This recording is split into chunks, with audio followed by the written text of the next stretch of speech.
एकदम सन्चेर मिठो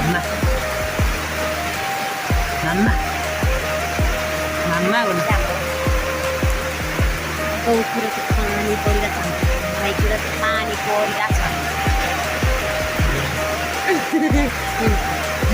हाम्रो घोरैतिर चाहिँ पानी परिरहेछ हेर्नुहोस् गाइस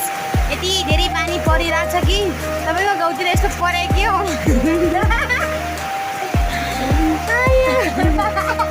अनि हामी चाहिँ भाइ अनि म अनि नानी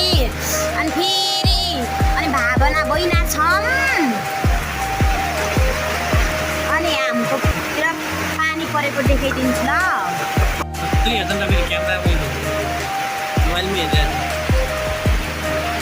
पानी पर्दैछ है गाइस हाम्रो गाउँतिर हाम्रो ठाउँतिर चाहिँ घोरैतिर घोरै गिथे पानीतिर पानी परिरहेछ घोरै ट्याक्कै पानी परिरहेछ हामी बस्ने चाहिँ गिथे पानी हो है साथीहरू यस्तो राम्रो मौसम गएछ कि फेरि हरियो वन जङ्गल अनि पानी परेर सफा भएको छ अनि हजुर गाइस मोबाइलले चाहिँ कति राम्रो लिन्न अनि साथीहरू मेरो भिडियो हेरेर लाइक कमेन्ट सेयर सब्सक्राइब गरिदिनु होला अनि के मिलेको छैन अलिअलि सल्लाह सुझाव दिनु होला म चाहिँ धेरै भ्लग बनाउन आउँदैन कहिलेकाहीँ मात्रै हो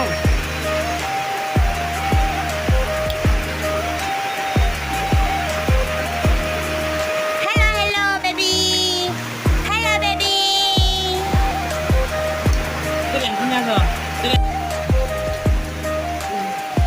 अनि आज पानी परेको एकैछिन भोल बगिहाल्छ पानी ठुलै पर्छ र एकैछिन परेन ठुलै पर्छ अनि मैले चाहिँ पानी नै नानीको कपडा धोएर सुकाइदिएको छु अनि घाम पनि गरेको छैन पानी आउँदाखेरि के को घाम गर्नु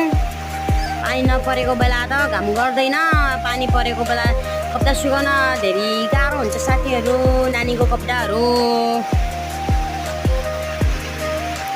नधोम नसुकाइदिउँ भन्दा लगाइदिने के सबै पिसाब फेरेर रुजाइहाल्छ मौसम चाहिँ दामी देखिरहेको छ हरियो अनि म चाहिँ नानीसँग छु त्यही भएर वरपर देखाएको छैन म देखिने ठाउँमा मात्र देखाइदिएको छु ल यता अगाडितिर मात्रै घरको पछाडितिर चाहिँ नानीसँग जान बनेको छैन पानी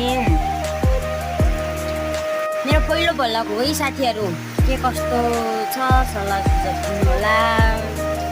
के मिलेको छैन सबैले सेयर गरिदिनु ल लाइक कमेन्ट सब्सक्राइब गरिदिनु ल आजको भ्लग यति नै हो साथीहरू बाई बाई।